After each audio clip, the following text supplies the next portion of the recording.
नमस्कार। मैं Sandeep Kumar, assistant professor, राजकीय नेशनल महाविद्यालय सिरसा। और आज की हमारी ऑनलाइन हिंदी कक्षा का जो विषय है वो एमए प्रथम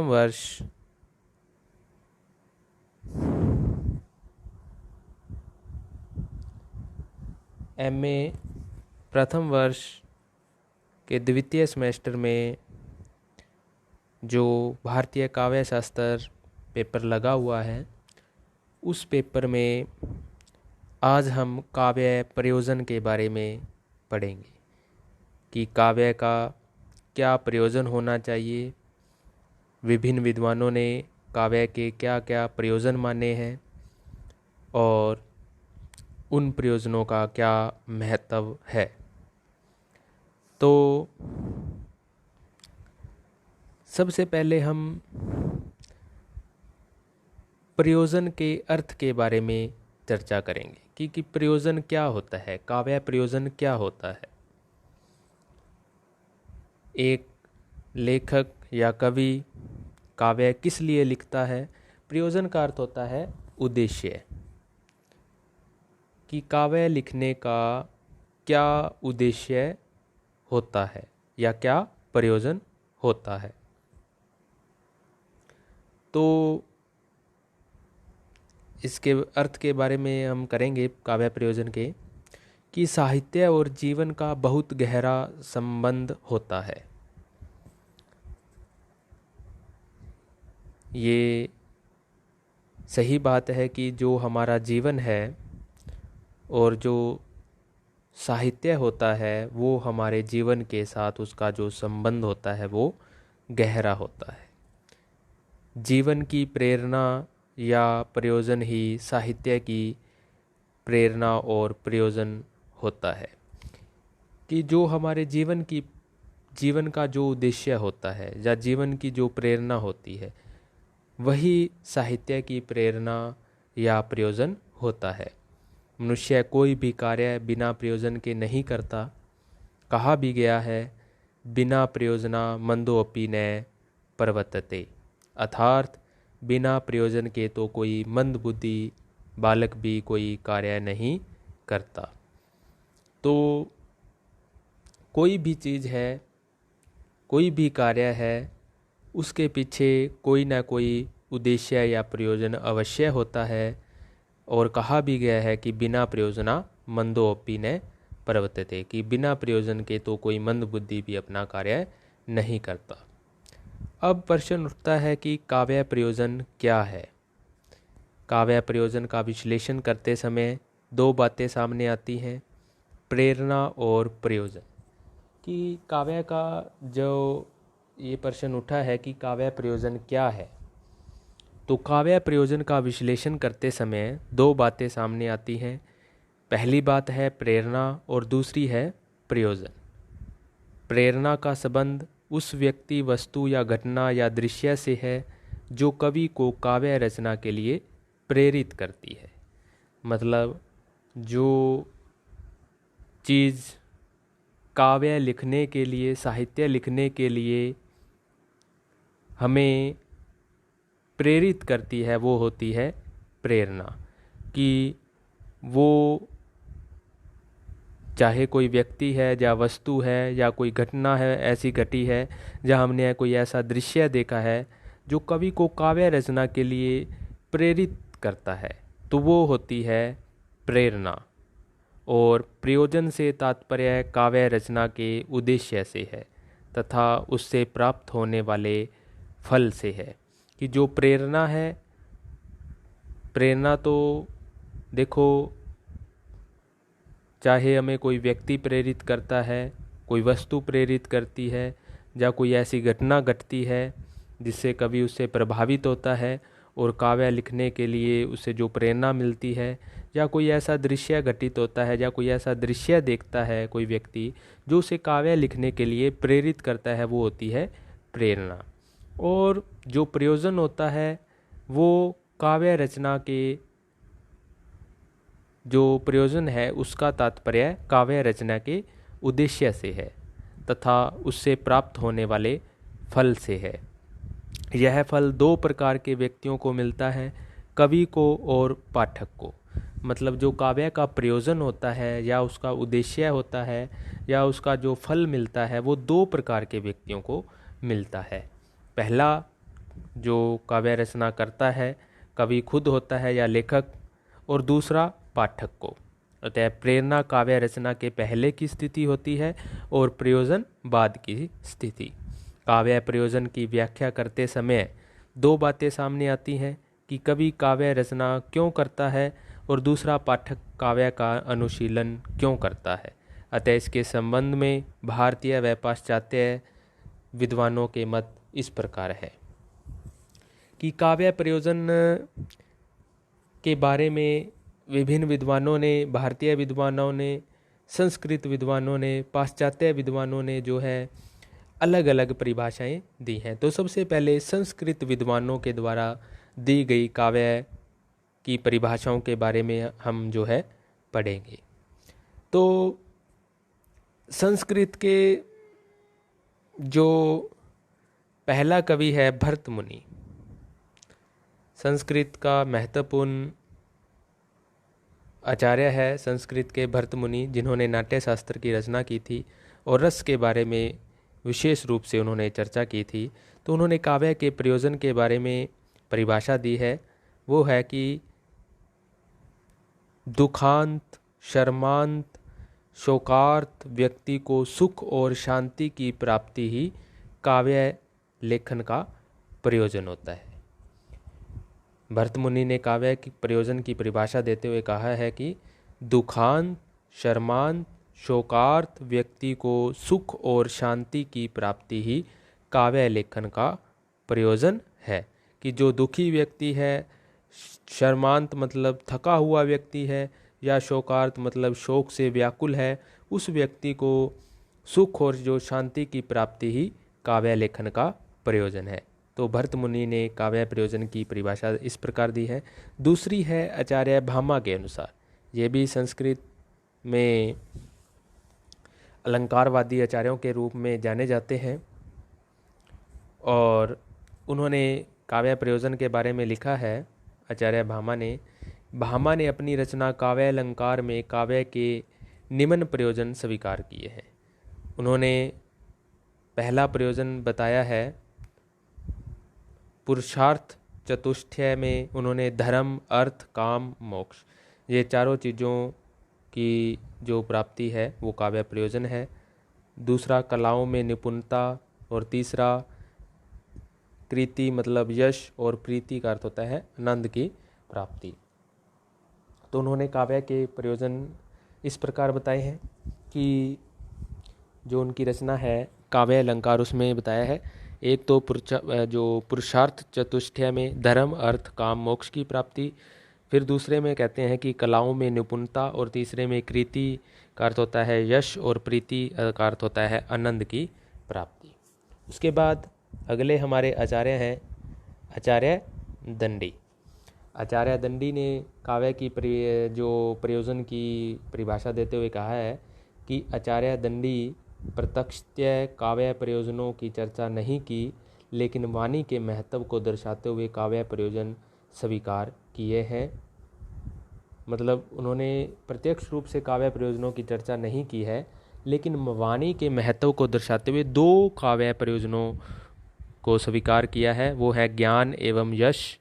मतलब जो उन्होंने दो प्रकार के काव्य प्रयोजन को स्वीकार किया है, ज्ञान और यश को। उसके बाद आचार्य मम्मट ने काव्य प्रयोजनों पर विस्तृत जानकारी दी है और उन्होंने काव्य के प्रयोजन कुल 6 काव्य के प्रयोजन माने हैं। आचार्य मम्मट जो है उन्होंने अपने ग्रंथ काव्य प्रकाश में काव्य प्रयोजनों पर जो है विस्तृत चर्चा की है। आचार्य मम्मट के ग्रंथ का नाम था, जो उनका ग्रंथ है आचार्य मम्मट का काव्य प्रकाश। उस ग्रंथ में उन्होंने काव्य प्रयोजनों पर विस्तृत चर्चा की है। उनके अनुसार काव्य यश के लिए, अर्थ प्राप्ति के लिए, व्यवहार ज्ञान के लिए, अमंगल शांति के लिए, लौकिक आनंद की प्राप्ति के लिए और कांता के समान मधुर उपदेश प्राप्ति के लिए प्रयोजनीय होते हैं। तो उन्होंने काव्य प्रयोजन, कुल 6 प्रकार के काव्य प्रयोजनों की चर्चा की है और उनमें सबसे पहला जो काव्य प्रयोजन है वो है जश प्राप्ति। जश प्राप्ति उनका पहला जो है काव्य प्रयोजन है। जश प्राप्ति उनका पहला प्रयोजन है। उसमें जश प्राप्ति का अर्थ होता है कि जश प्राप्ति की इच्छा ही कविगण काव्य रचना में प्रवृत्त होते हैं। जश प्राप्ति की इच्छा से ही जो कविगण है वो काव्य रचना में प्रवृत्त होते हैं। अतः जश प्राप्ति को मम्मट ने काव्य का प्रमुख प्रयोजन माना है। काव्य रचना करके अनेक महाकवियों ने जो जश प्राप्त किया है, जैसे कालिदास, तुलसीदास, सूरदास, बिहारी आदि। कवि की कामना होती है कि उसकी रचना है विद्वानों द्वारा सराही जाए, अर्थात जश प्राप्ति की कामना सभी कवियों में होती है। तो आचार्य मम्मट ने काव्य का प्रथम जो प्रयोजन माना है वो है जश प्राप्ति। और कवियों में भी ये एक उत्सुकता रहती है कि जो उसकी रचना है वो काफ़ी प्रसिद्ध हो, काफ़ी पाठक उस रचना को पढ़ें और उसे जो सभी जगह मान सम्मान मिले, यश की प्राप्ति हो। तो इसी उद्देश्य को लेकर जो है कवि अपनी रचना की ओर प्रवृत्त होता है और यश प्राप्ति की कामना सभी कवियों में ही होती है। आचार्य मम्मट ने काव्य प्रयोजन का दूसरा काव्य प्रयोजन माना है अर्थ की प्राप्ति। अर्थ प्राप्ति मतलब धन की प्राप्ति, जो हमारे आज के दैनिक जीवन की आवश्यकता है। धन के बिना किसी का काम नहीं चल सकता। तो कुछ कवियों का ये भी रहता है कि उसकी जो रचना है वो प्रसिद्धि प्राप्त करे और उस रचना के बदले में उसे जो है धन की प्राप्ति हो। तो धन प्राप्ति भी काव्य का प्रयोजन रहा है। धनोपार्जन की इच्छा से रीतिकालीन कवियों ने राज दरबारों में आश्रय ग्रहण किया। मतलब जो रीतिकाल के कवि थे या आदिकाल के चारण कवि थे, भाट कवि थे, उन्होंने धन की प्राप्ति के लिए ही तो किसी राजा का आश्रय प्राप्त किया। क्योंकि जैसे रीतिकालीन जो कवि थे वो राजा के दरबार में रहते थे और अपने राजा को जिसके आश्रय में रहते थे उसका बड़ा ही गुणगान करते थे अपनी कविताओं में। अपने उस राजा की वीरता का वर्णन बड़ा बढ़ा चढ़ाकर अतिशयोक्तिपूर्ण उनका वर्णन करते थे, जिसके बदले में राजा उन्हें जो है धन दौलत देते थे। बिहारी को प्रत्येक दोहे की रचना के लिए एक अशर्फी प्राप्त होती थी। आधुनिक युग में कवि सम्मेलनों में अनेक कवि अपनी कविताओं को गाकर या सुनाकर अच्छा खासा धन प्राप्त कर रहे हैं। आज के युग में हम टीवी चैनलों पर देखते हैं कि जो कवि संगोष्ठियां होती हैं, काफ़ी चैनल में आज जो न्यूज़ चैनल है या वैसे दूसरे चैनल हैं उस पर कवियों की संगोष्ठी होती है और कवि उसमें भाग लेते हैं और उसके बदले में जो है उन्हें जो है धन की प्राप्ति होती है। तो अर्थ प्राप्ति भी काव्य का प्रयोजन आचार्य मम्मट ने दूसरा जो काव्य का प्रयोजन है वो अर्थ प्राप्ति को माना है। उसके बाद आता है हमारा काव्य का तीसरा प्रयोजन लोक व्यवहार का ज्ञान। कि रामायण, महाभारत आदि कवियों आदि जो काव्य हैं, काव्यों के अनुशीलन से पाठकों को उचित व्यवहार की शिक्षा मिलती है। कि साहित्य में ऐसी बहुत सी रचनाएं हैं जिसको पढ़कर हमें एक उचित व्यवहार करने की शिक्षा मिलती है। हितोपदेश, नीति शतक जैसे ग्रंथ भी व्यवहार ज्ञान की शिक्षा देने के लिए लिखे गए हैं। काव्य में अनुशीलन से हमें यह ज्ञात होता है कि हम कैसा व्यवहार करें। रामचरितमानस व्यवहार का दर्पण है। रामचंद्र शुक्ल ने चिंतामणि में यह स्वीकार किया है कि काव्य से व्यवहार ज्ञान होता है। तो मतलब काव्य का प्रयोजन ये भी होता है कि उसका अनुशीलन करने से व्यक्ति को जो है लोक व्यवहार का ज्ञान मिलता है। जैसे रामचरितमानस है, तुलसीदास द्वारा रचित है, और उसमें जो ऐसे एक राम को आदर्श राजा के रूप में, सीता को आदर्श पत्नी के रूप में, लक्ष्मण को आदर्श भाई के रूप में दर्शाया गया है। तो उन जो है उनको पढ़कर व्यक्ति में जो है समाज में कैसा व्यवहार करना है, कैसे रहना है, उसके बारे में जो है ज्ञान मिलता है। तो काव्य का जो तीसरा प्रयोजन है वो है लोक व्यवहार का ज्ञान। आचार्य मम्मट ने काव्य प्रयोजन का चौथा जो माना है, काव्य प्रयोजन चौथा वो माना है लोक मंगल। लोक मंगल या अमंगल का विनाश, ये भी काव्य का महत्वपूर्ण प्रयोजन है कि एक अच्छा साहित्यकार वही है जो समाज की बुराइयों को देखता है, जो समाज में विसंगतियाँ उत्पन्न हो चुकी हैं और उन विसंगतियों को अपने साहित्य में यथार्थ रूप में प्रकट करता है और उन विसंगतियों को दूर करने के उपाय भी बताता है। तो वो होता है अमंगल का विनाश या लोक मंगल की भावना।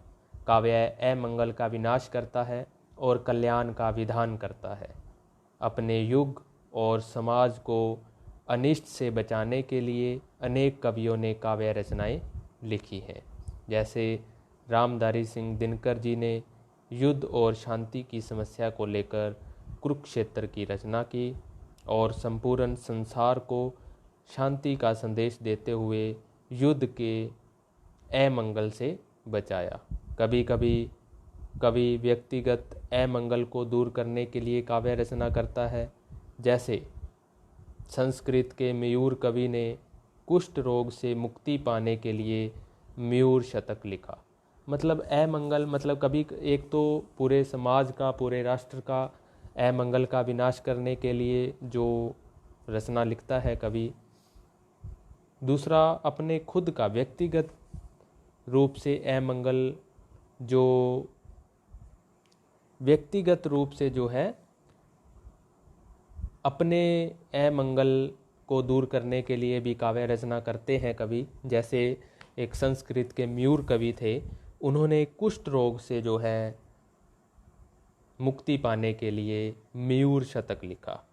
और गोस्वामी तुलसीदास ने बाहुक पीड़ा से मुक्ति पाने के लिए हनुमान बाहुक की रचना की।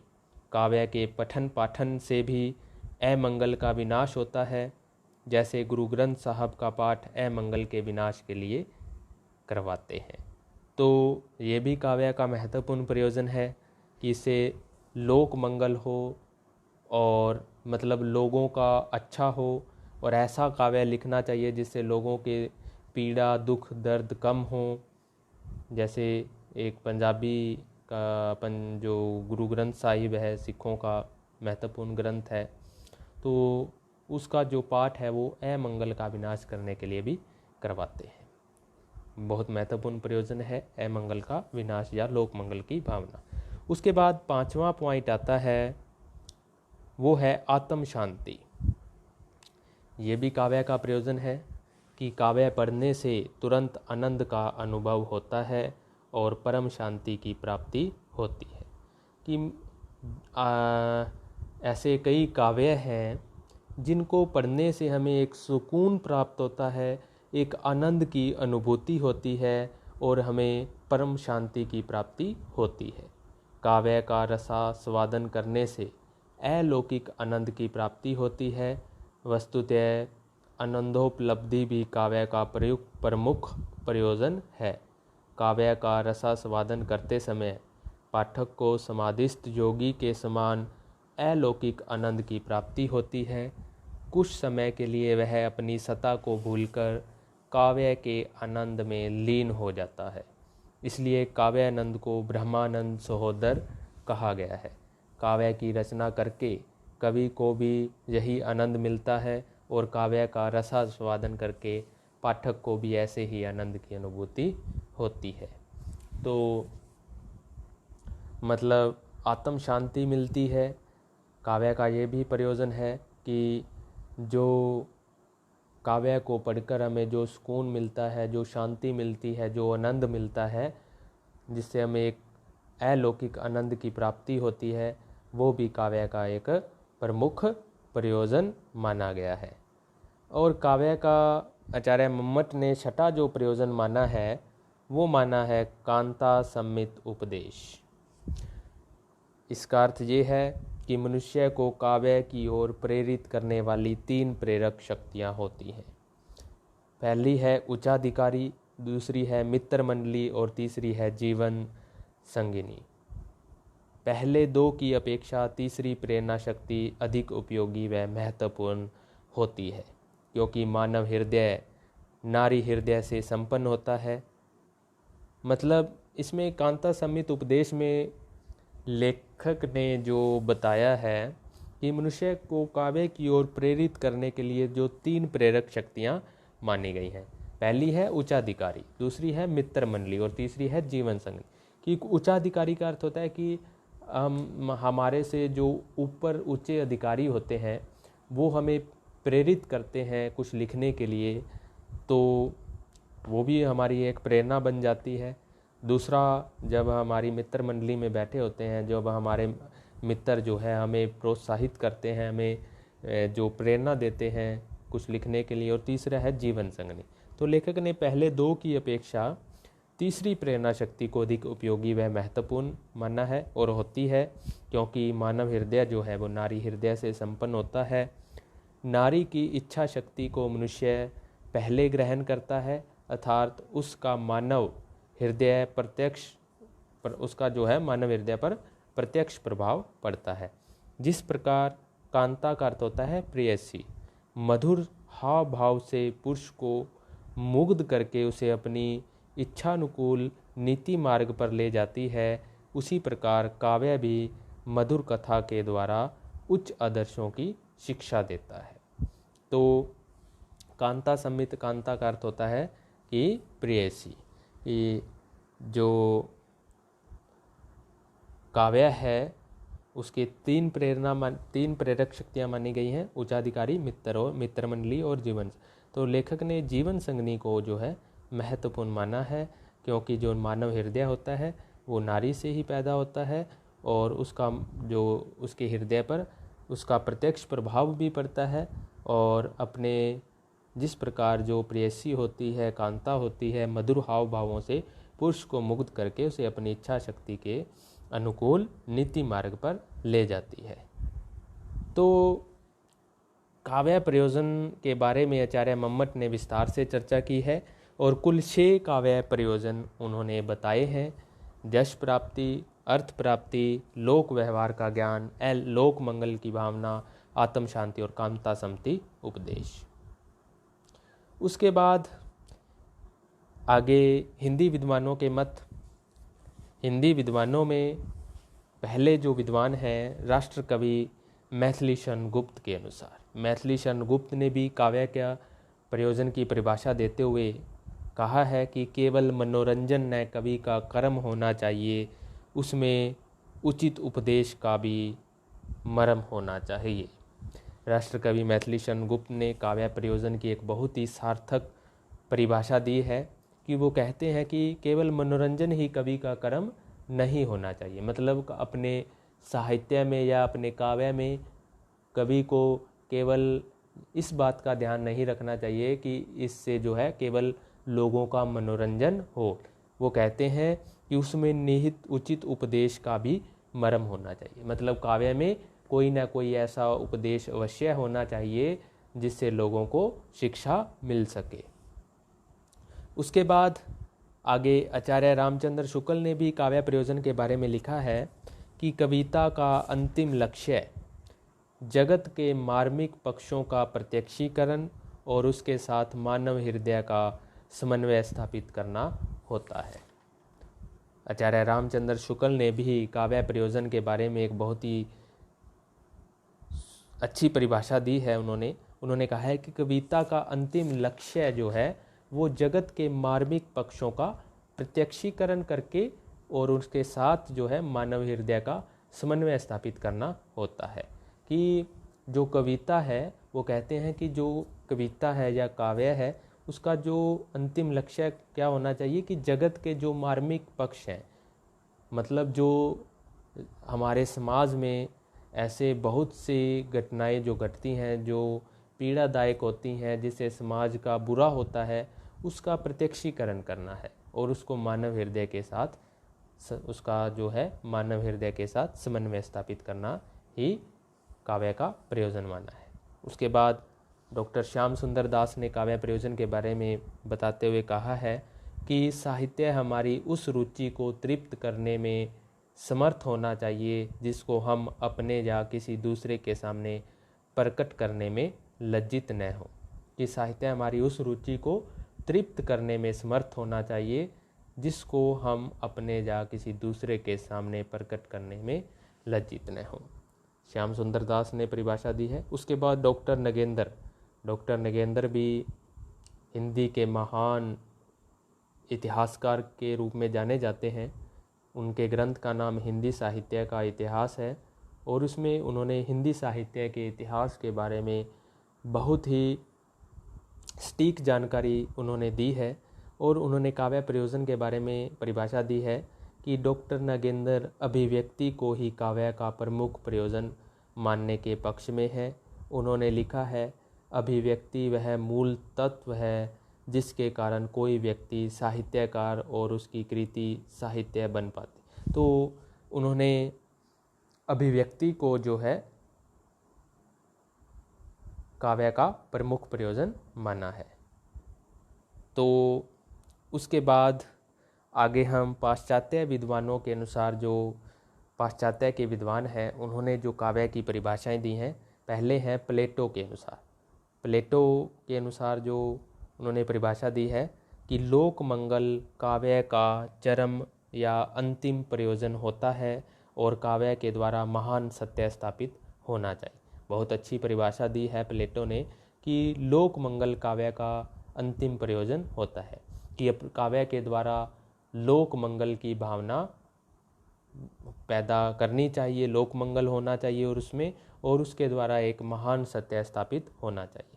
उसके बाद अरस्तु के अनुसार, पाश्चात्य विद्वान है अरस्तु, काव्य का विशिष्ट उद्देश्य आनंद है और यह आनंद जो है वो नीति सापेक्ष होना चाहिए। तो अरस्तु ने जो काव्य का प्रमुख प्रयोजन क्या माना है, आनंद को, और वो जो आनंद है वो नीति सापेक्ष होना चाहिए। उसके बाद रीतिकालीन आचार्यों ने काव्य के प्रयोजन के बारे में परिभाषा देते हुए कहा है कि सबसे पहले आचार्य कुलपति हैं। कुलपति ने यश, संपत्ति, विलक्षण, आनंद, दुख नाश, लोक व्यवहार में निपुणता तथा कांता सम्मित उपदेश को काव्य का प्रयोजन माना। इनके जो प्रयोजन है, आचार्य कुलपति ने जो प्रयोजन माने हैं वो आचार्य मम्मट से कुछ मेल खाते हैं। तो उन्होंने मतलब वही आनंद, दुख नाश, लोक व्यवहार में निपुणता, कांता सम्मित उपदेश को काव्य का प्रयोजन माना है। उसके बाद आचार्य देव के अनुसार, आचार्य देव ने यश प्राप्ति को काव्य का प्रयोजन माना है। वे तो ये भी कहते हैं कि संसार में अन्य सभी वस्तुएं नाशवान हैं, केवल काव्य द्वारा प्राप्त यश ही अनश्वर है। तो आचार्य देव ने जो है यश प्राप्ति को काव्य का प्रमुख प्रयोजन माना है। उसके बाद निष्कर्ष रूप में हम उपयुक्त तथ्यों के आधार पर हम कह सकते हैं कि काव्य प्रयोजन संबंधी भिन्न भिन्न विद्वानों के मतों को दो भागों में बांटते हैं, आंतरिक पक्ष और बाह्य पक्ष। आनंद की प्राप्ति जो है वो आंतरिक पक्ष, और जो सभी विद्वानों ने काव्य की प्रयोजन के बारे में जो परिभाषाएं दी हैं उनको ध्यान में रखते हुए हम काव्य प्रयोजन को दो भागों में बांटते हैं, पहला आंतरिक पक्ष और दूसरा बाह्य पक्ष। आनंद की जो प्राप्ति है वो आंतरिक पक्ष होता है और बाकी सब जो है वो बाह्य तत्व को निर्धारित करता है। अतः भिन्न भिन्न आचार्यों के ने काव्य के भिन्न भिन्न प्रयोजनों की चर्चा की है। सभी ने अपने अपने दृष्टिकोण से विचार व्यक्त किए हैं। ये सभी प्रयोजन देश काल तथा कवि की रुचि भेद के कारण जो है अलग अलग है। तो आज का हमारा टॉपिक इतना ही था कि काव्य के प्रयोजनों के बारे में, भिन्न भिन्न विद्वानों के बारे में, उनकी परिभाषाओं को आज हमने पढ़ा। और उसमें सबसे महत्वपूर्ण जो काव्य के प्रयोजन के बारे में विस्तृत चर्चा की थी वो आचार्य मम्मट ने की थी। बाकी हमने संस्कृत विद्वानों द्वारा दी गई परिभाषाओं के बारे में पढ़ा, हिंदी विद्वानों के द्वारा, पाश्चात्य विद्वानों के द्वारा, और जो रीतिकालीन कुछ कवि थे उनके द्वारा काव्य के क्या क्या प्रयोजन है, उन्होंने क्या क्या काव्य प्रयोजन के बारे में बताया है। तो आज हमने पढ़ा। आज के लिए इतना ही। धन्यवाद।